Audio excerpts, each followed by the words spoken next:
শামসুল হক ফরিদপুরি রহমতুল্লাহি আলাইহি বহুত বড় আল্লাহর একজন বলি সদস্য হুজুর রাহিমাহুল্লাহ, তিনি একবার গহডাঙ্গা যাবেন, নিজের এলাকায় যাবেন, নৌকায় উঠছেন, বাড়ি পর্যন্ত যাবেন।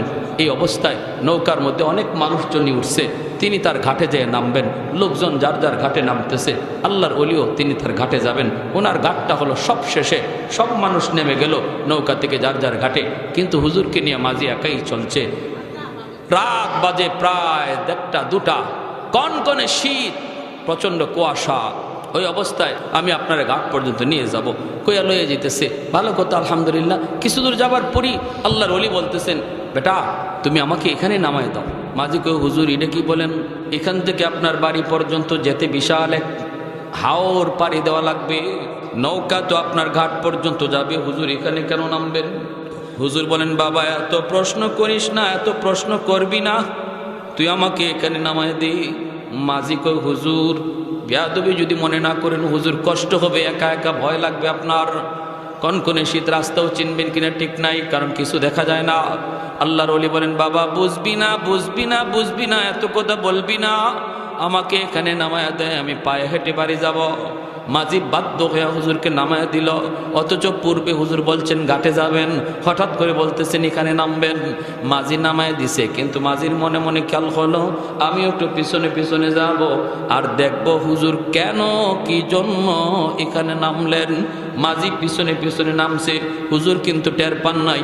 হুজুর সামনের দিকে হাঁটতেছেন, পিছন থেকে মাঝি দেখতেছে একজন মানুষ নামাইলাম, তিনি হাঁটতেছেন। একটু পরেই দেখা যায় আল্লাহর ওলির ডানে বামে সামনে পিছনে শয়ে শয়ে মানুষ ওনার সাথে হাঁটতেছে।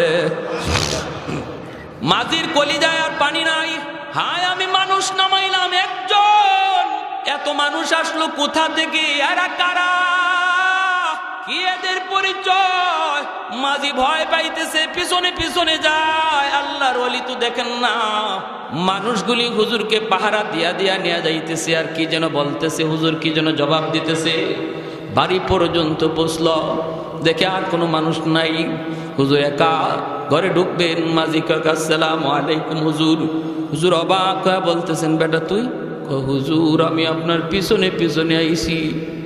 কি দেখছো? চোখের পানিটা ছেড়ে কই, হুজুর আমি কি যে দেখছি, আমার কলিজায় পানি নাই। এত মানুষ কারা ছিল, এখন কোথায় গেল, এরা কারা, এদের পরিচয় কি গো আল্লাহর ওলি? তখন আল্লাহর ওলি বলতেছেন, বাবা কারো কাছে বলবি না, দেখি যখন ফেলছো আমি বলি, কারো কাছে বলবি না, আমার মৃত্যুর পর বলবি। আল্লাহর খাঁটি ওলিরা জীবদ্দশায় নিজেদের কারামতি কারোর কাছে প্রকাশ করেন না।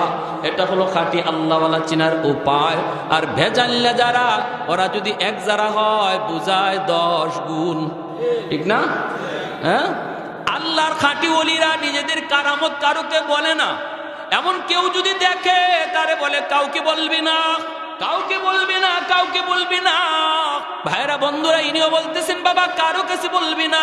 আমি নৌকায় থাকতে এই এলাকার জিন্নাতের সর্দার আমার কানে কানে আইসা কয়, হুজুর সালাম দেখো হুজুর, আমরা দীর্ঘদিন যাবৎ আপনার অপেক্ষায়, আমাদের ভিতরে অনেক গন্ডগোল চলতেছে, সমস্যার সমাধান হয় না, সবাই একমত হয়েছে আপনি যে রায় দিবেন সবাই মেনে নিব, অনেকগুলি আমাদের সমস্যা, হুজুর আপনার অপেক্ষায় আছি, অপেক্ষায়, দয়া করে আপনি এখানে যদি একটু নামেন, আমরা পাহারা দিয়ে দিয়ে আপনাকে বাড়ি পর্যন্ত পৌঁছাব, আর আমাদের যত সমস্যার সমাধান জেনে নিব।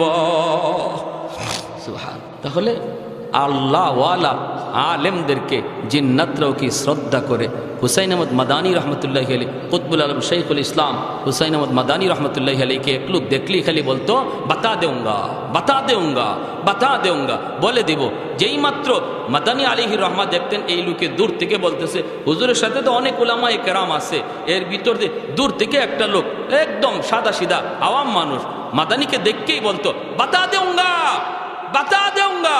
মাদানী দৌড় দিয়া মানুষের সরাইয়া, এইভাবে ধাক্কা দিয়া সরাইয়া তারেকে বুকে জড়াইয়া ধরতেন, বুকে জড়াইয়া বলতেন, নেহি বাতাও, নেহি বাতাও, নেহি বাতাও, না বলো না, বলো না। হে খালি কইতো, বলে দিব, বলে দিব, কইয়া দিমু, কইয়া দিমু। আর মাদানী দৌড় দিয়ে গিয়া বলতেন, না ভাই তুমি কইও না, বুকে জড়াইয়া নিতেন। মানুষ অবাক, উলামায়ে কেরাম সব অবাক। কিরে কি হয়েছে? মাদানী আলাইহিস সালাম যখন সরে যাইতেন তখন সে যখন একা হইতো ওলামায়ে কেরাম জিগাইতো, ভাই তুমি কি কও? যে কই দিব কি কইবা? কয় নিহি বাতাও। যেই কইতো তুমি কি কইয়ে দিবা? কইমু না, তোমাদেরকে কইমু না। কি আজীব ব্যাপার চলছে এইভাবে। মাদানী আলাইহির রহমার ইন্তেকাল হওয়ার পরে এই লোক মানুষের কাছে বলতেছে, হ্যাঁ এখন বলবো। গঙ্গুতে মাদানী আলাইহির রহমা একটা ঘরের মধ্যে বিশ্রাম নিয়েছিলেন রাতে। আমি জানতাম না এই ঘরে মাদানী। আমি শেষ রাতের দিকে এই ঘরের পাশ দিয়ে যাইতেছিলাম, হঠাৎ করে শুনি এই ঘরের ভিতরে জিকিরের আওয়াজ। আমি একটু তাকাইলাম ঘরটার দিকে, তখন দেখি ওই ঘরের মানুষের জিকিরের সাথে ঘরের দেয়াল দরজা জানালা সব জিকিরের সাথে লাফাইতেছে, সব কিছু লাফাইতেছে। আমি বাহিরে দাঁড়ায় রুচি অবাক ভয়ে যে কে সে মানুষটা ভিতরে এইভাবে জিকির করে, যার জিকিরের সাথে তাল মিলাইতেছে ঘরের দরজা জানালা জানা সব। দরজাটা খুলতেই আমি দেখি কুতবুল আলম শেখুল ইসলাম হুসাইন আহমদ মাদানী আলাইহির রহমা। আমারে দেখে উনি বলছেন, বেটা তুমি কিছু দেখছো? বলে সব দেখছি।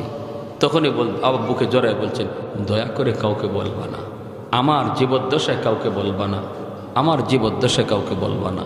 এজন্য আমি বলতাম না। কত তুমি হুজুরে দেখলে এইভাবে বলতা কেন? বাতা দেউঙ্গা। বলবো না কেন? তোমরা হুজুরের নিয়ে যেইভাবে তোমরা ব্যারিকেড দিয়ে রাখো, হুজুরদের ভিতরে গিয়ে আমি যে আল্লাহর ওলির সাথে একটু মুসাফা করবো এই সুযোগ আমার থাকে না। এজন্য আমি কৌশলটা অবলম্বন করছি যে আমার যাওয়া লাগবে না, হুজুরাই আমার সাথে হাত মিলাইবে। ইমাম গাজ্জালী রাহমাতুল্লাহি আলাইহি, আমার ভাইরা বন্ধুরা, আল্লাহর বহুত বড় একজন ওলি স্বপ্নে দেখেন কিয়ামতের ময়দান কায়েম হয়ে গেছে রে আল্লাহর গোলাম। ওই কিয়ামতের ময়দানে ইমাম গাজ্জালী রহমতুল্লাহি আলাইহি আমার আপনার নবীর পাশে বসা, ডান দিকে বাম দিকে অনেক উলামায়ে কেরাম বসা। ওই অবস্থায় বনি ইসরাইলের বহুত বড় পয়গম্বর মূসা কালিমুল্লাহ আমার আপনার নবীকে ডাক দিয়া বলতেছেন, ওগো আখিরি জামানার নবী, শ্রেষ্ঠ নবী, একটা প্রশ্ন আপনাকে করি। প্রশ্নটা হলো, আপনি কি এমন বলেছেন নাকি আপনার উম্মতের উলামায়ে কেরাম আমাগো বনি ইসরাইলের নবীদের সমান? নবী বলেন, হ বলেছি তো। মূসা নবী তখন বলেন, কেমন করে এই কথাটা বললেন? আমি মূসা আর বুঝে পড়ে না, আমার কোনো যুক্তিতে ধরে না কথাটা কেমনে হলো, কেমন করে হলো? আপনার উম্মতের উলামায়ে কেরাম আমাগো নবীদের সমান কেমন করে হয়? আল্লাহর নবী তখন বলেন, যদি একটু বুঝতে চান, ওই যে আমার পাশে আমার একজন উম্মতের আলেম বসা, তারে আপনি কিছু জিজ্ঞেস করলেই বুঝে আসবে। মূসা নবী ইমাম গাজ্জালী রহমাতুল্লাহি আলাইহির দিকে তাকালেন, নবীও ইমাম গাজ্জালীর দিকে ইশারা করলেন, আমার উম্মতের একজন আলেম এখানে বসা আছে, যান আপনি একটু জিজ্ঞেস কইরা বুঝ হয়ে যাবে, আপনার বুঝ হয়ে যাবে আমি কথাটা কেন বলেছি। ইমাম গাজ্জালীকে মূসা নবী জিজ্ঞেস করেন, মিয়ার নাম কি? ইমাম গাজ্জালী কয়, আমার নাম গাজ্জালী, আমার বাপের নাম অমুক, দাদার নাম অমুক, দাদার বাপের নাম অমুক, তার বাপের নাম অমুক, তার বাপের নাম অমুক, তার বাপের নাম অমুক। বলতে বলতে বলতে বলতে বলতে বলতে আদম আলাইহিস সালাম পর্যন্ত চলে গেছেন। মূসা নবী কই, ইডে কিরি, আমি তো আমার দাদার দাদার নাম জানবো না, তার এত 14 গোষ্ঠী নাম বলতে বলতে আদম নবী পর্যন্ত চলে গেছে। মূসা নবী তখন বলতেছে, মিয়া এত লম্বা জবাব দিতে বলি নাই, জবাব চেয়েছি তোমার নাম বলবা তুমি, তোমার নাম বেশি থেকে বেশি বাপের নাম, এত লম্বা জবাব কেন দিয়েছ? ইমাম গাজ্জালী বলেন, নবী গো, আল্লাহ আপনারে প্রশ্ন করেছিল, মা তিলকা বিয়ামিনিকা ইয়া মূসা, ও মূসা তোমার হাতেটা কি? আল্লাহ শুধু এতটুকু জানতে চেয়েছিল, হাতে কি, হাতে কি? আপনি বলবেন আসাই, এটা আমার লাঠি, জবাব হয়ে যায়, আল্লাহর জবাব হয়ে যায়। কিন্তু ওই দিন আপনি ওই জায়গায় জবাব দিয়ে শেষ দিলেন না, আপনি তো জবাবটা অনেক লম্বা করেছিলেন। আপনি বলেছিলেন, ক্বালা হিয়া আসাই আতাওয়াক্কালু আলাইহা ওয়া আহুশু বিহা আলা গনামি ওয়া লিয়া ফিহা মাআরিবু উখরা, এটা আমার হাতের লাঠি, এই লাঠি দিয়ে আমি বর্দিয়া চলি, এই লাঠি দিয়ে ছাগল চড়াই, এই লাঠি দিয়ে গাছের পাতা পারি। ওগো নবীজি, আল্লাহ আপনাকে লাঠি দিয়ে কি করেন জানতে চায় নাই, আল্লাহ শুধু জানতে চেয়েছিল হাতে কি, বলবেন লাঠি। ওই দিন আল্লাহর প্রশ্নের জবাব কেন জবাব লম্বা দিলেন? আগে বলেন, এরপরে আমি জবাব দিব। মূসা আলাইহিস সালাম কয়, হায় হায় কার বাটে পড়লাম? হ্যাঁ, মূসা আলাইহিস সালাম তখন জবাব দিয়া কয়, মিয়া এত লম্বা জবাব কেন দিছি? তোমার হিসাব দেওয়া লাগবে নাকি? বলে আপনার যেই জবাব আমারও সেই জবাব। মূসা আলাইহিস সালাম নরম নবী না গরম নবী? হ্যাঁ, গরম হইলে মাথার চুল টুপি ছিদ্র হইয়া চুলগুলা খাড়ায় যেত মূসা নবী। যার এক তাপ পরে এক লোক মরে গেছে, আর এক তাপ পরে আজরাইলের চোখ কান হয়ে গেছে। আর ফেরাউনে এক চর খাইছিল, সেই শিশুকালে চর খাইছিল ফেরাউনে। যখন মূসা নবীরে ফেরাউন কোলে নিছে আদর করব, চুমা দিতে গেছে নবী, তিনি তো শিশু, দুধের শিশু, কিন্তু বুঝে গেছেন নবীরা যদিও দুধের শিশু, কিন্তু তারা সব বুঝে ফেলেছেন হারামি আমার গালে চুমা দিতে চায়। নিজেরে তুই খোদা দাবি করস, নিজেরে তুই খোদা দাবি করস, কত বড় নাফরমান তুই, বুঝি আমার গালে চুমা দিবি? ইম্পসিবল। মুখটা তিনি সরায় নিলেন, গালটা সরায় নিলেন। ফেরাউনের চুমা দিতে পারে নাই, আবার ফেরাউনের কোলে বইসা ওর গালে একটা কষায়া চর মারছেন। ফেরাউনের চর খায়া কয়, আসিয়া! দৌড়ে আসছে, কারণ আসিয়াই তো আদর কইরা মূসা নবীরে ফালতেছেন। কি হইছে? কি হইছে কইও না, যেটা মনে মনে ভাবতেছিলাম ইডি ওই। কি? আমি তো ভয় পাইতেছিলাম ওই পুলা কেডা, ওই পুলাটা কেডা যার হাতে আমার রাজত্ব যাবে, আমার ক্ষমতা যাবে। বনে ইসরাইলের ওই পুলা ওই সন্তানকে এখন তো যা দেখতেছি এটা আমার ঘর। আসিয়া বলে, এটা কেমন করে তুমি বুঝলা? কয়, আমি চুমা দিতে গেছি, চুমা লয় নাই, চুমা লয় নাই। এতটুকুই শেষ না গো আসিয়া, আমার গালে একটা বদলা দিছে, বদলা। চুমা দিতে চাইছিলাম, এটা বদলা দিছে, এমন জোরে দিছে, এখন আমার গালটা লাল হয়ে রইছে। আসিয়া কয়, তুমি যে কি কও না, তোমার মাথা নষ্ট হয়ে গেছে। ছোট পোলাপান বুঝে না সোজে না, হয়তো হাত নাড়ানাড়ি করছে। বাচ্চারা এইভাবে হাত নাড়ানাড়ি করেই, পা নাড়ানাড়ি করেই হাতটা হয়তো তোমার গালে লাগছে, তুমি কও চর। ফেরাউন কয়, আসিয়া চরটা আমি খাইছি, আমি বুঝতেছি। এটা বুঝা মারছে না, না বুঝা মারছে, এই চোরের ভিতরে কি পরিমাণ শক্তি আমি বুঝতেছি। দুর্বলের হাত দুর্বল নয়, দুর্বলের হাতের সাথে সবলের হাত আছে নি না না? ওলামায়ে কেরামকে যারা দুর্বল মনে করো, ওলামায়ে কেরাম দেখতে দুর্বল, কিন্তু তাদের সাথে সবলের হাত আছে নি না নাই? ভাইরা বন্ধুরা, জন্য দুর্বলকে দুর্বল বাবা, বুকামি বুকামি বুকামি। এজন্যই নবী বলেছেন, দুর্বলের উপরে জুলুম করবা না, কারণ দুর্বলের সাথে আল্লাহ আছেন। দুর্বল যদি আহ কয়, আল্লাহর আরশ পর্যন্ত পৌঁছতে কোনো বাধা থাকে না। আল্লাহর নবী বলে, সালাসাতুন দাওয়াতুম মুস্তাজাবাতুন লা শাক্কা ফিহি, দাওয়াতুল মাজলুম, দাওয়াতুল মুসাফির, ওয়া দাওয়াতুল ওয়ালিদি আলা ওয়ালাদিহি। মজলুমের দোয়া থেকে বাইচো, কারণ মজলুমের দোয়া আল্লাহর দরবারে পৌঁছতে মাঝখানে কোনো বাধা থাকে না। ওলামায়ে কেরাম মজলুম, কিন্তু ওলামায়ে কেরামের শব্দ আল্লাহর আরশ পর্যন্ত পৌঁছে যাবে। যেদিন আল্লাহ হাত বের করবে, সেদিন বাঁচবার উপায় থাকবে। এজন্য বলি, দুর্বলকে দুর্বল বাবা ঠিক নয়। মূসা নবী ছোট্ট দুর্বল। ফেরাউন কয়, চর আমি খাইছি, আমি বুঝি কি জাত চর। আসিয়া বলে, না না বুঝা মারছে। ফেরাউনে কয়, না বুঝা মারছে। তাহলে পরীক্ষা হয়ে যাক, বুঝা না বুঝা। কেমনে? কয়, আগুন রাখো এক জায়গায়, স্বর্ণ রাখো এক জায়গায়, মূসারে ছেড়ে দাও। ছোট বাচ্চা হাঙ্কুট গালা দিয়া পায়ে পায়ে হাত দিয়ে পায়ের উপর বর দিয়ে দেখবো কোন দিকে যায়। যদি স্বর্ণের মধ্যে ধরে, ফেরাউন কয়, তাহলে বোঝা গেল সে ভালোই বুঝে কোনটা আগুন কোনটা স্বর্ণ। কালার যদিও একরকম, আগুন স্বর্ণ সে ভালো বুঝে। অতএব চটটাও আমাকে বুঝেই মারছে। আর যদি আগুনে হাত দেয়, তাহলে বোঝা যাবে বুঝে না, চটটা না বুঝা মারছে। মূসা নবীরে ছেড়ে দিছে। ছোট্ট দুধের বাবু, তিনি তো আট দিয়া পায়ের উপর বর করে করে যাইতেছেন। ছোট মানুষ, বুঝ আছে পুরাপুরি। নবী তো এজন্য শিশুকালে আল্লাহ বুঝ দিয়া রাখছেন পুরাপুরি, ভালো করে বুঝতেছেন এটা আগুন, এটা স্বর্ণ। স্বর্ণের দিকেই আগাইতেছেন, স্বর্ণের দিকেই আগাইতেছেন। ফেরাউন আসিয়ারে কয়, ও আসিয়া দেখো কই যায়। দেখো কোন দিকে যায়, দেখো কোন দিকে যায়। বুঝছো চটটা বুঝছে না না বুঝছা? আসিয়ার ভয় পাইতেছেন, হায় রে যদি যায় স্বর্ণের মধ্যে হাত দেয় সাথে সাথে ফেরাউন তলোয়ার দিয়ে দুটুকরা করে ফেলবে, দুটুকরা করে ফেলবে। ভয় আসিয়ার অন্তরে, ভয় আসিয়ার অন্তরে ভয়। আল্লাহ পাক সব দেখতেছে। রব্বুল আলামিন কয়, জিব্রাইল তাড়াতাড়ি করে আমার মূসার কাছে যাও। গন্ডগোল বাজায় দিতেছে, গন্ডগোল বাজায় দিতেছে। আমি আল্লাহর কুদরতের খেলা এখানেই শেষ হবে না, খেলাটা আর একটু বাড়ানো দরকার। মূসা যখন হাত দিতে চাইবে স্বর্ণে, তুমি জিব্রাইল অদৃশ্য থেকে হাতটা আগুনে দিয়া দিবা। সুবহানাল্লাহ, আস্তে করে দিতে চাইবে স্বর্ণে, কারণ আমার নবী বুঝে তো হাত দিব স্বর্ণের দিকে, কিন্তু হাতটা তুমি আগুনে দিয়া দিও। মূসা নবী হাত তিনি বাড়াইলেন, আর জিব্রাইল আলাইহিস সালাম অদৃশ্য থেকে হাতটা আগুনে ধরায় দিলেন। আগুনে ধরাইলেন শুধু তা না, ফেরাউনের এই সন্দেহ দূর করার জন্য আগুনের একটা কয়লার টুকরা তিনি হাতে নিয়ে মুখেও লাগাইয়া দিলেন। শিশু বাচ্চাদের যে অভ্যাস, কিছু ধরলেই সাথে সাথে মুখে দেয়, ঠিক না? এটা পাক না না পাক, খাওয়ানোর বস্তু না খাওয়ানোর বস্তু না, বুঝে না। এই জিনিসটা বোঝানোর জন্য মুখের মধ্যে দিয়ে দিলেন, এজন্য জিহ্বার আগাটা একটু জ্বলে গেছিল। মুসা নবীর কথা বলতে একটু কষ্ট হতো, অস্পষ্ট হতো।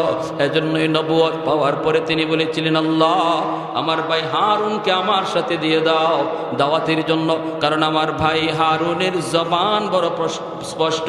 হুয়া আফসাহু মিন্নি, হুয়া আফসাহু মিন্নি, আমার চেয়ে তার কথাটা স্পষ্ট। এজন্য বলতেছিলাম মুসা নবী এত গরম, এত গরম। ইমাম গাজ্জালিকে বলতেছেন, মিয়া তোমার কি আমার জবাব দেওয়া লাগবো নাকি? আমি আল্লাহর প্রশ্নের জবাব কেন লম্বা দিয়েছিলাম? ইমাম গাজ্জালি বলেন, দিতে হবে, কারণ আপনার যে জবাব আমারও সেই জবাব। মুসা নবী বলতেছে, আচ্ছা তুমি তো আমার পেছে ফেলাই দিছো, তো ঠিক আছে, আমি আল্লাহর প্রশ্নের জবাব কেন লম্বা দিছি জানো? মাহবুবের সাথে, মাশুকের সাথে কেউ যদি কথা বলার সুযোগ পায়, মহব্বতের মানুষের সাথে, কম কথায় মন ভরে না, কথার একটু বাড়াইতে মন চায়, ঠিক না? ঠিক না? এটা বুঝি তো ভালো। কি দিয়া খাইছো, কখন ঘুমাইছো, হ্যাঁ, চিংড়ি মাছ না ইলিশ মাছ, হাই হাই হাই, কত প্রশ্ন এই আধা ঘন্টা। কিন্তু নিজের মার সাথে কথা বলতে যেয়ে, বেটা কোথায় আছো? বাজারে আছি, আইতেছি। মা এই কথাটা করার সুযোগ পায় না, বেটা আমার ওষুধ নাই, আমার ওষুধটা আনবি, এতটুকু টাইম আমার নাই।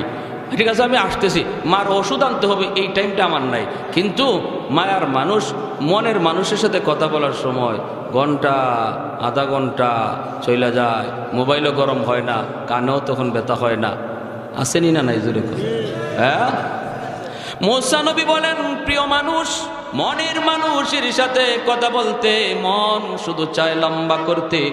আমি আমার মাশুক, আমি আমার মাহবুবের সাথে কথা বলার সুযোগ পেয়েছি। এজন্য আল্লাহ আমাকে জিজ্ঞেসে, ইয়া মুসা ওমা তিলকা বিয়ামিনিকা ইয়া মুসা, মুসা হাতে এটা কি? আমি যদি জবাব দিয়ে দিই, ক্বালা হিয়া আসাই, এটা আমার হাতের লাঠি, জবাব তো শেষ হয়ে যায়, মন তো ভরে না। এজন্যই লম্বা করছি। ইমাম গাজ্জালি বলেন, নবী গো, তাহলে জবাব আমারও একই জবাব। আমি বনি ইসরাইলের এত বড় পয়গম্বর মুসা কালিমুল্লাহ, যার সাথে আল্লাহ জমিনে বৈশা আল্লাহ পাক 3000-এর উপরে কথা বলেছেন, এত বড় পয়গম্বরের সাথে কথা বলার সুযোগ পাইছি।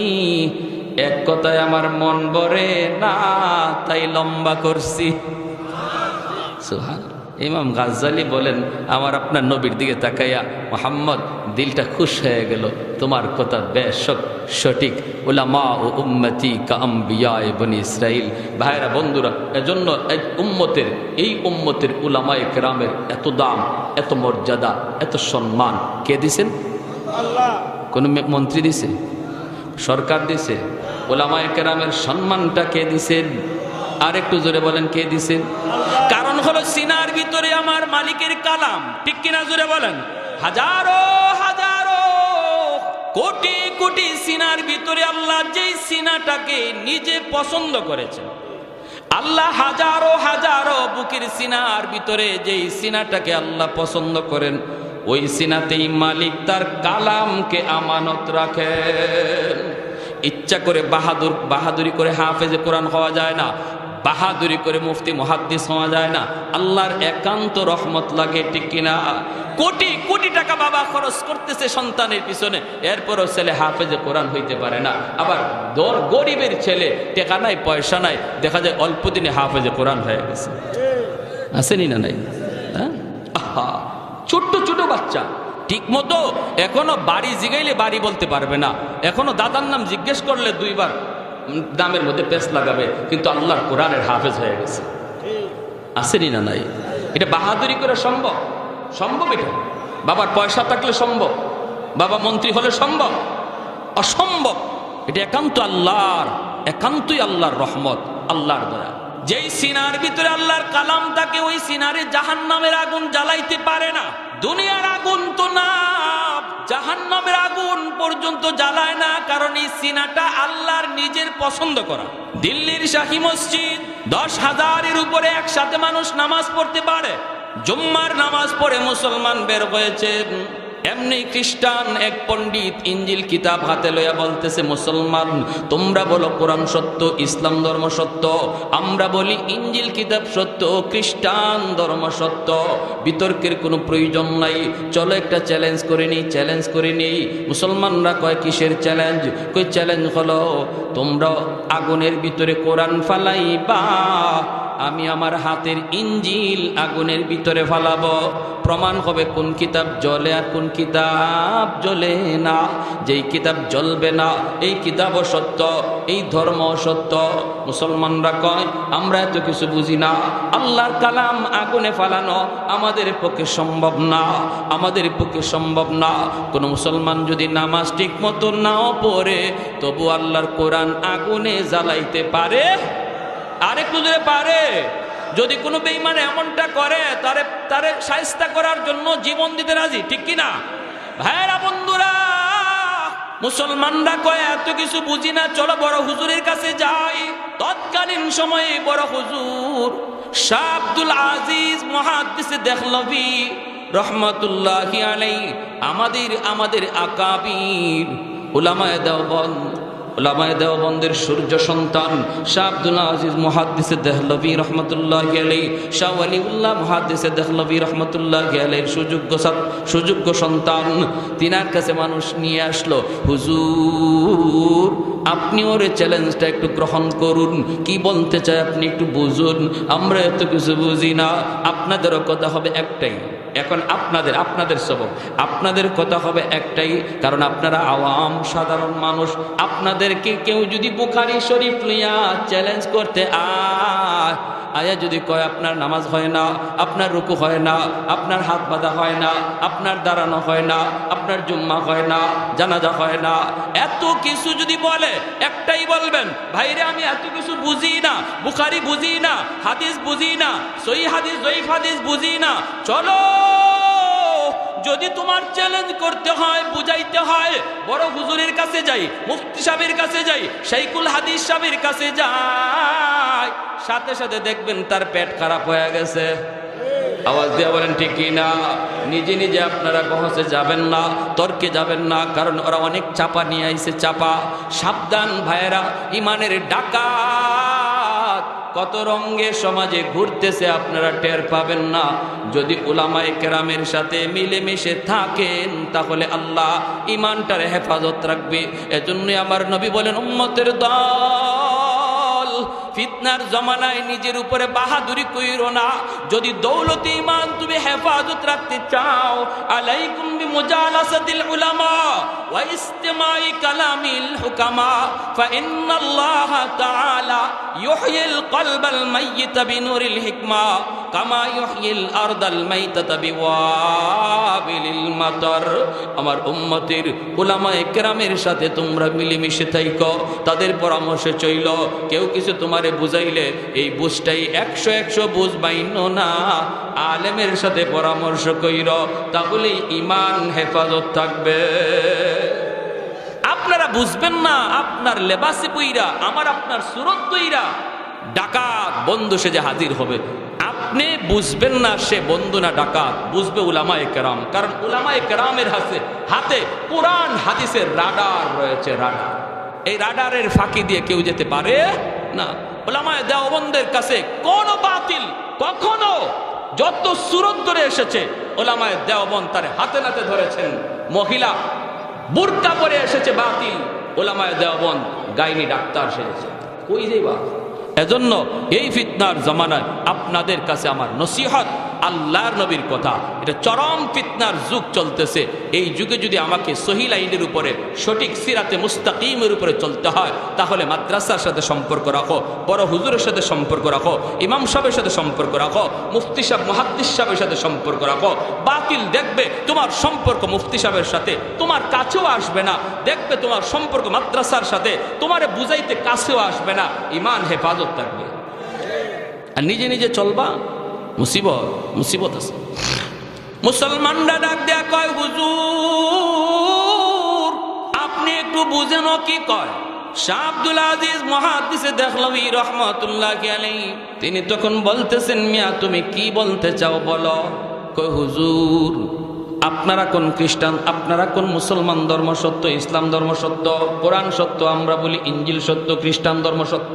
কেন বিতর্ক হবে? চলেন আমরা এক হয়ে যাই, হয় ইসলাম থাকুক নাইলে খ্রিস্টান ধর্ম থাকুক, হয় কোরআন থাকুক নাইলে ইঞ্জিল থাকুক, এক হয়ে যায়। এক এক বলে কেমনে? কয় আগুন জ্বালাবো, আগুনের ভিতরে আমার হাতের ইঞ্জিল এই যে আনছি, ইঞ্জিল আগুনে ফালাবো, আপনারাও কোরআন আগুনে ফালাবেন। এরপরে আমরা দেখব কোন কিতাব জ্বলে আর কোন কিতাব জ্বলে না। না জ্বললেই বোঝা গেল এই ধর্ম সত্য, কিতাব সত্য। আল্লাহর ওয়ালি তখন বলেন, ও মুসলমানেরা মাইকিং করে গোটা এলাকায় জানায় দাও, আগামী এত তারিখ সকাল 10টায় অমুক মাঠের মধ্যে এই চ্যালেঞ্জ হবে, আগুন জ্বালানো হবে, আগুন, ওই আগুনের ভিতরে সে তার ইঞ্জিল ফালাবে, আমিও সেখানে কোরআন নিয়ে হাজির থাকবো। আর একটু আওয়াজ দিয়ে কোন আল্লাহু আকবার, আর একটু আল্লাহু আকবার এলান করে দাও, মাইকিং করে দাও, মুসলিম ও মুসলিম সবাইকে দাওয়াত করো। হাজারো হাজারো মানুষ সমাগম ঘটে গেল। মুসলমান যেমন হাজির, খ্রিস্টান ধর্মের লোকরাও হাজির, হিন্দুরাও হাজির, বৌদ্ধরাও হাজির, সবাই ময়দানে হাজির। 10টা বেজে গেল, আল্লাহর ওলি কোরআন নিয়া তিনি ময়দানে হাজির হলেন। পণ্ডিত সে তো ইঞ্জিল লইয়া দাঁড়ায় রয়েছে, আগুন জ্বালানো হলো। মুসলমানরা ভয় পায়, আমরা কোনোদিন আগুনে কোরআন জ্বালাবো না, কিন্তু হুজুরে যদি জানায়, হুজুরেরটা হুজুরে বুঝবে, আমরা বুঝবো না, আমরা বুঝি না, হুজুরে জ্বালাইলে সেটা জায়েজ, আমরা বুঝি না। মানুষ তো অবাক, হুজুরকে আসলে কোরআন জ্বালাবে আগুনে? আল্লাহর ওলি মাইকটা হাতে নিয়ে বলতেছেন, ও হাজার মানুষ উপস্থিত হাজিরিন, লক্ষ্য করে শুনো, আমি আমার ওই ভাইয়ের, খ্রিস্টান ভাইয়ের চ্যালেঞ্জ আমি গ্রহণ করেছি। সে আগুনে ইঞ্জিল ফালাবে আর আমি কোরআন ফালাবো, কিন্তু একটু চ্যালেঞ্জটা একটু বাড়াইয়া। সেটা হলো, তোমরা শুনে রাখো, সে ইঞ্জিল বুকে লইয়া আগুনে ঝাঁপ দিবে আর আমি কোরআন বুকে লইয়া আগুনে ঝাঁপ দেব। मैं तालिब मौला हूँ मेरे इश्क़ निराला, मैं तालिब मौला हूँ मेरे इश्क़ निराला, है जुमला जहाँ जिनके तजल्ली से उजाला, है जुमला जहाँ जिनके तजल्ली से उजाला, मदरुद जहाँ गैर खुदा यार नदारिम, যদি ইয়াদে খুদা হিচে দিগর কারণ দারিম। একটু জোরে সরে কোন আল্লাহু আকবার। জবান খুলে অল্প সময় জিকির করি, লা ইলাহা ইল্লাল্লাহ, জুরে লা ইলাহা ইল্লাল্লাহ। কয়টা পর্যন্ত? 40 পর্যন্ত? না না, আরে এটা কি বল, এই 7:30, ঠিক আছে। জোরে লা ইলাহা ইল্লাল্লাহ,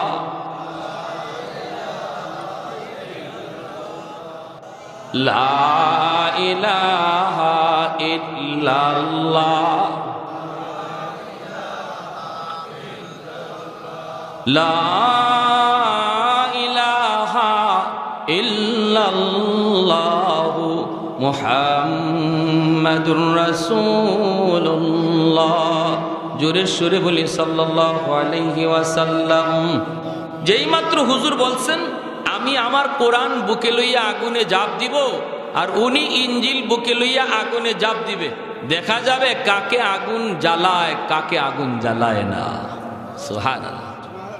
পণ্ডিতের পণ্ডিতি আর আসেনি, কি করেন আপনারা? সজাগ আছেন সবাই? পণ্ডিতের পণ্ডিতি আর আসেনি? হ্যাঁ, পেটে মুচোর মারছে, কয় হুজুর, ও হুজুর এটা আপনি কি কোন? হুজুর বলে কেন কি হইছে? কয় হুজুর আমার বাথরুম কোন দিকে দেখায় দেন। কেন? হুজুর আমি তো এমন পরীক্ষা করতে আসি নাই গো, আমি তো আইছি আমার হাতের ইঞ্জিল আগুনে ফালাইমু, নিজে আগুনে পড়তে রাজি না। আল্লাহর ওলি বলেন কেন? আমি যদি পারি তুমি কেন পারবা না? আমার তো বিশ্বাস, আমার তো ইয়াকিন, আমি যদি কোরআন বুকে লইয়া আগুনে ঝাঁপ দেই, আল্লাহর কালামের এত দাম, এত দাম, এত দাম, যে কোরআন সিনায় থাকলে জাহান্নামের আগুন জ্বালায় না, দুনিয়ার আগুনও আমাকে জ্বালাবে না, দুনিয়ার আগুনও আমাকে জ্বালাবে না, জ্বালাবে না। কোরআনও জ্বলবে না, আমিও জ্বলবো না। আর যদি তোমার ইঞ্জিল কিতাব সত্য হয়, ইঞ্জিলও জ্বলবে না, তুমিও জ্বলবে না। কয় না হুজুর আমি মাপ চাই, হুজুর আমি মাপ চাই, মাপ চাই, আমি এটা পারবো না। আল্লাহর ওলি বলেন দেখো চ্যালেঞ্জটা কিন্তু আমি করি নাই, চ্যালেঞ্জটা করেছো তুমি, অতএব ভাগবার কোনো জায়গা নাই। হাজারো মানুষ এখানে হাজির হয়েছে, একটু যদি ভাগবার চেষ্টা করো তাহলে আমি তোমারে বাঁচাইতে পারবো না। মানুষ কিন্তু বহু দূর দূরান্ত থেকে আসছে, ভাগবা তো একটা গুছিও মাটিতে পড়বে না, তুমি কিন্তু তেজপাতা হয়ে যাইবা, তেজপাতা হয়ে যাইবা। হুজুর আপনি আমার একটু বাঁচান, হুজুর আপনি আমার একটু বাঁচান। হুজুর বলেন আমি বাঁচাবো, কিন্তু এর আগে মাইক হাতে নিয়ে বলো কি ষড়যন্ত্র লইয়া তুমি আইছো, মানুষকে জানায়া দাও। কই হুজুর তাহলে আপনি আমার একটু বাঁচাইন, বলে হ্যাঁ বাঁচাইবো, আগে আসল কথা কো, আসল কথা কো। মাইক হাতে নিচে হাতে নিয়ে বলতেছে উপস্থিত হাজিরিন, আমি একটা চিটার, আমি একটা বাটপার, আমি মূলত পণ্ডিত না, কিছুই না। হুজুর যে কথা বলছে এটা আমি পারবো না, পারবো না। কারণ হলো আমার হাতের ইঞ্জিল, যে কি ইঞ্জিল আপনারা দেখতেছেন, এই ইঞ্জিলটাকে কেমিক্যাল মাখাইয়া, মেডিসিন মাখাইয়া আমি আনছি। এটা এমন এক কেমিক্যাল, এই কেমিক্যাল যে কোনো বস্তুতে যদি মাখানো হয় আর ওই বস্তুটারে যদি আগুনে ফালানো হয়, আগুন ওই বস্তুটাকে জ্বালাবে না। এটা বস্তুর কেরামতি না, কেমিক্যালের কেরামতি। আমার ইঞ্জিল কিতাব আমি কেমিক্যাল মাখায় আনছি, ইঞ্জিল যদি আগুনে ফালাই, ইঞ্জিল কিতাবকে আগুন জ্বালাবে না, কারণ ইঞ্জিলে কেমিক্যাল মাখানো। এটা ইঞ্জিলের কেরামতি না, কেমিক্যালের কারণে, কেমিক্যালের কারণে, কেমিক্যালের কারণে। কিন্তু আমার বডিতে কেমিক্যাল মাখাই নাই, বুঝে আসছে? আমি যদি ইঞ্জিল কিতাব বুকে লইয়া আগুনে ঝাঁপ দেই, ইঞ্জিল ঠিকই জ্বলবে না, কিন্তু আগুন আমারে ছাড়বে না। আমার কিন্তু একদম নাম নিশানা সব বাইর করব, আমারে খুঁজে পাওয়া যাবে না। আগুনের খাসলত কেমন? শুধু জ্বালায় দেওয়া, জ্বালায় দেওয়া, সাথে সাথে সাথে সাথে উপস্থিত মানুষের ভিতর থেকে 20,000 খ্রিস্টান যুবক কালেমা পড়ে মুসলমান হয়ে গেল। ইসলামের বিজয়, কালেমার বিজয়, কোরআনের বিজয়, মুসলমানের বিজয়, উলামায়ে কেরামের বিজয়, ঠিক কিনা জুড়ে বলেন? হ্যাঁ বন্ধুরা, এজন্য বলতেছিলাম আল্লাহর কোরআনের এত দাম, এত দাম। এইবার মুসলমানেরা কয় হুজুর, ও হুজুর আপনি এটা কি শর্ত লাগাইছিলেন হুজুর? আমাদের তো এখনো কলিজা কাঁপতেছে, আপনি এটা কি বললেন? যদি ওই বেঈমানে আপনার শর্ত মাইনা নিত, যদি ও ইঞ্জিল বুকে লইয়া আগুনে ঝাঁপ দিত, আপনিও যদি কোরআন বুকে লইয়া আগুনে ঝাঁপ দিতেন, তাহলে ওরে এই আগুনে জ্বালাইলে আমাদের তো কোনো কষ্ট নাই, ও জলকার মরক। কিন্তু আপনাকে যদি আগুনে কোনো ক্ষতি করত, আমরা আপনারে পাইতাম কই হুজুর? আপনি তো আমাদের জন্য ছায়া, আপনি তো আমাদের মাথার উপরে রহমতের ছায়া। হুজুর আপনাকে যদি আমরা হারাইতাম, তাহলে আমরা এই ব্যথা, এই বেদনা, এই হারানো বস্তু আমরা আর কই খুঁজে পাইতাম? আপনি এই শর্ত লাগানো মাত্রই আমাদের কলিজায় পানি নাই। হুজুর আপনি শর্ত লাগাইছেন, কিন্তু কিন্তু আমাদের কলিজায় পানি নাই, পানি নাই। আল্লাহর ওলি তখন বলেন, ও মুসলমান ভাইরা, তোমরা কি মনে করছো? তোমরা মনে করছো আমি যদি কোরআন বুকে লইয়া আগুনে জাপ দিতাম আগুন আমাকে জ্বালায় নিত? তোমরা বুঝে এমনটা ভাবতেছো। কিন্তু খোদার কসম একবার, খোদার কসম দুইবার, খোদার কসম তিনবার, 100 ইয়াকিন ছিল আমার অন্তরে। আমি যদি কোরআন বুকে লইয়া আগুনে জাপ দিতাম, আমার নবীর হাদিস মোতাবিক আগুন আমার পশম জ্বালাইতো না। তো আল্লাহর কালামের পাওয়ার, তো আল্লাহর কালামের পাওয়ার, তো আল্লাহর কালামের মুজিজা। প্যারে হাজিরিন, এজন্য এই সিনা জেনতেন কোনো সিনা নয়। দেখতেছেন ছোট ছোট বাচ্চা হাফিজি পড়তেছে না, এই বাচ্চাগুলিকে আল্লাহ হাজারো কোটি মানুষের সিনার ভিতর থেকে চয়েস করে আল্লাহ কুদরতে এখানে হাজির করছে। সূরা কন্যা সুবহানাল্লাহ। এজন্য এদের দাম দেওয়া, এদের মর্যাদা দেওয়া, এদের সম্মান করা দরকার আছে না নাই? আরো জোরে কোন আছে না নাই? বাইরে কদর করবেন, মায়া করবেন। কারণ কি জানেননি? আল্লাহ বলেন, ওয়া নুনাজ্জিলু মিনাল কুরআন মা হুয়া শিফাউন ওয়া রাহমা ওয়া রাহমাতুল লিল মুমিনিন। আল্লাহ বলেন, কোরআনের খাতিরে আমি জগতে রহমত নাজিল করি। যেই ঘরে কোরআন তেলাওয়াত হয় এই ঘরে রহমত নাজিল হয়। যেই সমাজে মাদ্রাসা থাকে এই সমাজে আল্লাহর তরফ থেকে রহমত নাজিল হয়। যেই সমাজে হাফেজ কোরআন আলেম দ্বীনের কদর রয়েছে ওই দেশের মধ্যে আল্লাহর তরফ থেকে রহমত নাজিল হয়। কারণ রহমত আসেই কোরআনের উসিলায়। কোরআন হলো চুম্বক, রহমত টানার চুম্বক হলো কোরআন। জমিনে যেদিন কোরআনের তালিম বন্ধ হয়ে যাবে, রহমতের দরজা বন্ধ হয়ে যাবে। হাফেজ কোরআন তৈরি হওয়া যেদিন বন্ধ হবে, আলেমে দ্বীন তৈরি হওয়া যেদিন বন্ধ হয়ে যাবে, রহমতের দরজা বন্ধ হয়ে যাবে। গাছ থেকে আর ফুল ফল পাওয়া যাবে না, জমিন থেকে আর ফসল মিলবে না, নদী থেকে আর মাছ মিলবে না। আমি যে নিয়ামত নিয়া ভুক্ত, আমি যে নিয়ামত নিয়া সুখে আছি, আমি যে রহমত লইয়া সুখে আছি, ওই ব্যক্তিগত রহমতগুলি নিয়ামতগুলি আল্লাহ ছিনায় নিবে। সুস্থতার নিয়ামত থাকবে না। আমার কোটিপতির কোটিগিরি, শিল্পপতির শিল্পগিরি কোনো কিছুই আল্লাহ রাখবে না। জমিন তামা তামা বানায় দিবে। লাজআলতুস সামাআ হাদিদা ওয়াল আরদা খাফসাফা ওয়াত তুরাবা রামাদা ওয়ামা আনজালতু মিনাস সামাই কাতরা ওয়ামা আমবাতু মিনাল আরদি নাবাতা বাল আনজালতু আলাইকুমুল আযাবা সাব্বা। আল্লাহ বলে, জমিনকে আমি তামা তামা বানায় দিব। যদি জমিনে আমার কোরআন ওয়ালারা না থাকে, এই জমিন আমি রাখবো না। রহমতের এক ফোঁটা বৃষ্টি জমিনে আমি দেব না। জমিন থেকে একটা ফসল হইতে দিব না, দিব না। জমিন থেকে একটা ফসল হইতে দিব না। বাল আনজালতু আলাইকুমুল আযাবা সাব্বা। পরপর পরপর জমিনে গজব আর গজব আসবে। একটা অমিক্রণ যাবে, করোনা যাবে, আবার আসবে। বিপদ একটা যাবে আরেকটা আসবে, একটা যাবে আরেকটা আসবে। কেন আসতেছে তোমরা বুঝো না? বুঝো না, এখনো সময় আছে, বুঝো। উলামায়ে কেরামকে সম্মান করো, তাদেরকে ইজ্জত দাও, তাদেরকে মর্যাদা দাও। আল্লাহ যে মর্যাদা দিয়েছেন তাদেরকে সেই মর্যাদায় রাখো, সেই মর্যাদায় রাখো। আল্লাহ পাক জমিনের উপর ভরপুর ভরপুর রহমত আল্লাহ নাজিল করবে। বাইরের জন্য বলতেছি রে, হাফেজে কোরআন রে তুমি খাওয়াও, একটা বাচ্চারে তুমি ঘরে খাওয়াও। এর অর্থ এই নয় যে আমি খাওয়াইতেছি। নবীর হাদিসের ভাষায় তার উসিলায় আল্লাহ তোমাকে খাওয়াইতেছে। আমি মাদ্রাসাকে দেখতেছি না, না মাদ্রাসাকে আমি দেখি না, বরং মাদ্রাসার খাতিরে আল্লাহ আমাকে পালতেছে, আমাকে পালতেছে। এই কথাটাই মনে রাখতে হবে, এই কথাটাই মনে রাখতে হবে। ইন্নাল আলিমা ইয়াস্তাগফিরু লাহু মান ফিল আরদ ওয়া মান ফিস সামা হাত্তাল হিতানু ফি জাওফিল মা ওয়া ফি riwayatin an-namlatu fi juhriha।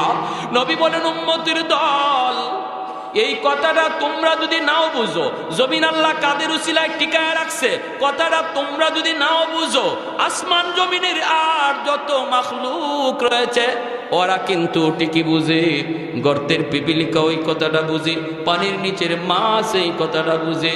এজন্য পিপিলিকাও সর্বক্ষণ মাদ্রাসার জন্য দোয়া করে, পানির নিচের মাছেও আল্লাহর কাছে দোয়া করে, জঙ্গলের বাঘ ভাল্লুকও আল্লাহর কাছে দোয়া করে, গাছের পাতাটা পর্যন্ত 24 ঘন্টা মাদ্রাসার জন্য, হাফেজে কোরআন তালেবে এলেমের জন্য আল্লাহর কাছে দোয়া করে। আল্লাহ, আমি গর্তের পিপিলিকা বেঁচে আছি যার উসিলায়, আল্লাহ তুমি তার হায়াত বাড়ায় দাও। আল্লাহ, আমি পানির নিচের মাছ বেঁচে আছি যাদের উসিলায়, আল্লাহ তাদের হায়াতে বরকত দাও। আল্লাহ, ঘরে ঘরে হাফেজ তৈরি করো, সমাজে সমাজে আল্লাহ তুমি মাদ্রাসা তৈরি করো। এটা হলো জমিনের হায়াত, জমিনের হায়াত, মাদ্রাসা জমিনের হায়াত, উলামায়ে কেরাম জমিনের হায়াত। সুবহানাল্লাহ। প্যারে হাদিরিন, এজন্য এই কথাটা অত্যন্ত সূক্ষ্ম কথা। নবী বলেন এই সূক্ষ্ম কথাটি তোমরা না বুঝলেও হায়ওয়ানাত বুঝে, হায়ওয়ানাত বুঝে। এজন্য উলামায়ে কেরামকে হায়ওয়ানাতরা শ্রদ্ধা করে, জিন্নাতরা শ্রদ্ধা করে। শামসুল হক ফরিদপুরি রহমতুল্লাহি আলাইহি বহুত বড় আল্লাহর একজন বলি সদস্য হুজুর রাহিমাহুল্লাহ, তিনি একবার গহডাঙ্গা যাবেন, নিজের এলাকায় যাবেন, নৌকায় উঠছেন, বাড়ি পর্যন্ত যাবেন। এই অবস্থায় নৌকার মধ্যে অনেক মানুষজনই উঠছে, তিনি তার ঘাটে যেয়ে নামবেন, লোকজন যার যার ঘাটে নামতেছে। আল্লাহর ওলিও তিনি তার ঘাটে যাবেন, ওনার ঘাটটা হলো সব শেষে, সব মানুষ নেমে গেল নৌকা থেকে যার যার ঘাটে, কিন্তু হুজুরকে নিয়ে মাঝি একাই চলছে। রাত বাজে প্রায় 1টা 2টা, কনকনে শীত, প্রচণ্ড কুয়াশা। ওই অবস্থায় আমি আপনার ঘাট পর্যন্ত নিয়ে যাব, কইয়া লয়ে যেতেছে, ভালো কথা আলহামদুলিল্লাহ। কিছু দূর যাবার পরই আল্লাহর ওলি বলতেছেন, বেটা তুমি আমাকে এখানে নামায় দাও। মাঝি কই, হুজুর এটা কি বলেন? এখান থেকে আপনার বাড়ি পর্যন্ত যেতে বিশাল এক হাওর পাড়ি দেওয়া লাগবে, নৌকা তো আপনার ঘাট পর্যন্ত যাবে, হুজুর এখানে কেন নামবেন? হুজুর বলেন, বাবা এত প্রশ্ন করিস না, এত প্রশ্ন করবি না, তুই আমাকে এখানে নামায় দে। মাঝি কই, হুজুর বেয়াদবি যদি মনে না করেন, হুজুর কষ্ট হবে, একা একা ভয় লাগবে আপনার, কনকনে শীত, রাস্তাও চিনবেন কিনা ঠিক নাই, কারণ কিছু দেখা যায় না। আল্লাহর ওলি বলেন, বাবা বুঝবি না, বুঝবি না, বুঝবি না, এত কথা বলবি না, আমাকে এখানে নামায়া দেয়, আমি পায়ে হেঁটে বাড়ি যাব। মাঝি বাধ্য হয়ে হুজুরকে নামায়া দিল, অথচ পূর্বে হুজুর বলছেন ঘাটে যাবেন, হঠাৎ করে বলতেছেন এখানে নামবেন। মাঝি নামায় দিছে, কিন্তু মাঝির মনে মনে খেয়াল হলো আমি একটু পিছনে পিছনে যাব আর দেখব হুজুর কেন কি জন্য এখানে নামলেন। মাঝি পিছনে পিছনে নামছে, হুজুর কিন্তু টের পান নাই। হুজুর সামনের দিকে হাঁটতেছেন, পিছন থেকে মাঝি দেখতেছে একজন মানুষ নামাইলাম, তিনি হাঁটতেছেন। একটু পরেই দেখা যায় আল্লাহর ওলির ডানে বামে সামনে পিছনে শয়ে শয়ে মানুষ ওনার সাথে হাঁটতেছে। মাঝির কলিজায় আর পানি নাই, হায় আমি মানুষ নামাইলাম একজন, এত মানুষ আসলো কোথা থেকে, এরা কারা, কি এদের পরিচয়? মাঝি ভয় পাইতেছে, পিছনে পিছনে যায়। আল্লাহর ওলি তো দেখেন না, মানুষগুলি হুজুরকে পাহারা দিয়া দিয়া নিয়ে যাইতেছে, আর কি যেন বলতেছে, হুজুর কি যেন জবাব দিতেছে। বাড়ি পর্যন্ত পৌঁছল, দেখে আর কোনো মানুষ নাই, হুজুর একা। ঘরে ঢুকবেন, মাঝি কয়, আসসালামু আলাইকুম হুজুর। হুজুর অবাক হয়ে বলতেছেন, বেটা তুই? হুজুর আমি আপনার পিছনে পিছনে আইছি। কি দেখছো? চোখের পানিটা ছেড়ে কই, হুজুর আমি কি যে দেখছি, আমার কলিজায় পানি নাই। এত মানুষ কারা ছিল, এখন কোথায় গেল? এরা কারা, এদের পরিচয় কি গো আল্লাহর ওলি? তখন আল্লাহর ওলি বলতেছেন, বাবা কারো কাছে বলবি না, দেখি যখন ফেলছো আমি বলি, কারো কাছে বলবি না, আমার মৃত্যুর পর বলবি। আল্লাহর খাঁটি ওলিরা জীবদ্দশায় নিজেদের কারামতি কারোর কাছে প্রকাশ করেন না। এটা হলো খাঁটি আল্লাহওয়ালা চিনার উপায়। আর ভেজাল্লা যারা, ওরা যদি এক যারা হয় বুঝায় 10 গুণ, ঠিক না? হ্যাঁ, আল্লাহর খাঁটি ওলিরা নিজেদের কারামত কারোকে বলে না। এমন কেউ যদি দেখে তারে বলে কাউকে বলবি না, কাউকে বলবি না, কাউকে বলবি না। ভাইরা বন্ধুরা, ইনিও বলতেছেন বাবা কারো কাছে বলবি না। আমি নৌকায় থাকতেই এই এলাকার জিন্নাতের সর্দার আমার কানে কানে আইসা কয়, হুজুর সালাম দেখো হুজুর, আমরা দীর্ঘদিন যাবৎ আপনার অপেক্ষায়, আমাদের ভিতরে অনেক গন্ডগোল চলতেছে, সমস্যার সমাধান হয় না, সবাই একমত হয়েছে আপনি যে রায় দিবেন সবাই মেনে নিব, অনেকগুলি আমাদের সমস্যা, হুজুর আপনার অপেক্ষায় আছি, অপেক্ষায় দয়া করে আপনি এখানে যদি একটু নামেন, আমরা পাহারা দিয়ে দিয়ে আপনাকে বাড়ি পর্যন্ত পৌঁছাব, আর আমাদের যত সমস্যার সমাধান জেনে নিব। তাহলে আল্লাহ ওয়ালা আলেমদেরকে জিন্নাতরাও কি শ্রদ্ধা করে। হুসাইন আহমদ মাদানী রহমতুল্লাহ আলী, কুতবুল আলম শৈখুল ইসলাম হুসাইন আহমদ মাদানী রহমতুল্লাহ আলীকে এক লোক দেখলেই খালি বলতো বাতা দেউঙ্গা, বাতা দেউঙ্গা, বাতা দেউঙ্গা, বলে দিব। যেই মাত্র মাদানী আলিহির রহমত দেখতেন এই লোকে দূর থেকে বলতেছে, হুজুরের সাথে তো অনেক উলামায়ে কেরাম আছে, এর ভিতর দিয়ে দূর থেকে একটা লোক একদম সাদা সিধা আওয়াম মানুষ মাদানীকে দেখকেই বলতো বাতা দেউঙ্গা, বাতা দেউঙ্গা। মাদানী দৌড় দিয়া মানুষের সরাইয়া, এইভাবে ধাক্কা দিয়া সরাইয়া তারেকে বুকে জড়াইয়া ধরতেন, বুকে জড়াইয়া বলতেন নেহি বাতাও, নেহি বাতাও, নেহি বাতাও, না বলো না, বলো না। হে খালি কইতো বলে দিব, বলে দিব, কইয়া দিমু, কইয়া দিমু। আর মাদানী দৌড় দিয়ে গিয়া বলতেন না ভাই তুমি কইও না, বুকে জড়াইয়া নিতেন। মানুষ অবাক, উলামায়ে কেরাম সব অবাক, কিরে কি হয়েছে। মাদানী আলাইহিস সালাম যখন সরে যাইতেন তখন সে যখন একা হইতো উলামায়ে কেরাম জিগাইতো ভাই তুমি কি কও, যে কইয়ে দিমু, কইয়ে দিমু, কইয়ে দিমু, কি কইবা, কয় নেহি বাতাও। যেই কইতো তুমি কি কইয়ে দিবা, কইমু না, তোমাদেরকে কইমু না। কি আজীব ব্যাপার চলছে এইভাবে। মাদানী আলাইহির রহমার ইন্তেকাল হওয়ার পরে এই লোক মানুষের কাছে বলতেছে হ্যাঁ এখন বলবো, এখন বলবো। গঙ্গুতে মাদানী আলাইহির রহমা একটা ঘরের মধ্যে বিশ্রাম নিয়েছিলেন রাতে। আমি জানতাম না এই ঘরে মাদানী। আমি শেষ রাতের দিকে এই ঘরের পাশ দিয়ে যাইতেছিলাম, হঠাৎ করে শুনি এই ঘরের ভিতরে জিকিরের আওয়াজ। আমি একটু তাকাইলাম ঘরটার দিকে, তখন দেখি ওই ঘরের মানুষের জিকিরের সাথে ঘরের দেয়াল দরজা জানালা সব জিকিরের সাথে লাফাইতেছে, সব কিছু লাফাইতেছে। আমি বাহিরে দাঁড়ায় রুচি অবাক ভয়ে যে কে সে মানুষটা ভিতরে এইভাবে জিকির করে, যার জিকিরের সাথে তাল মিলাইতেছে। ঘরের দরজা জানালা জানা সব। দরজাটা খুলতেই আমি দেখি কুতবুল আলম শৈখুল ইসলাম হুসাইন আহমদ মাদানী আলাইহির রহমা। আমারে দেখে উনি বলছেন বেটা তুমি কিছু দেখছো? বলে সব দেখছি। তখনই আবার বুকে জড়ায় বলছেন দয়া করে কাউকে বলবা না, আমার জীবদ্দশায় কাউকে বলবা না, আমার জীবদ্দশায় কাউকে বলবা না। এজন্য আমি বলতাম না। কত তুমি হুজুরে দেখলে এইভাবে বলতা কেন, বাতা দেউঙ্গা? বলবো না কেন? তোমরা হুজুররা হুজুরের নিয়ে যেইভাবে তোমরা ব্যারিকেড দিয়া রাখো, হুজুরদের ভিতরে গিয়ে আমি যে আল্লাহর ওলির সাথে একটু মুসাফা করবো এই সুযোগ আমার থাকে না। এজন্য আমি কৌশলটা অবলম্বন করছি যে আমার যাওয়া লাগবে না, হুজুরাই আমার সাথে হাত মিলিয়ে, আমি কেন ভিড় ঠেল লেগে মুসাফা করবো। এজন্য দেখে কইতাম পাতা দেউঙ্গা, তখনই হুজুর দৌড় দেয় আমার বুকে জড়াই নিত। এই বুকে জড়াবে, আমার মুসাফা করবে, এজন্যে আমি এই কথাটা বলতাম। সুবহানাল্লাহ জোরে। এজন্য প্যারে হাজিরিন উলামায়ে কেরামকে অন্তর থেকে শ্রদ্ধা করব। রাজি আছি তো ইনশাআল্লাহ? মাদ্রাসাকে কারা কারা অন্তর থেকে কদর করব। আল্লাহ তুমি প্রতিটা হাতকে কবুল করো।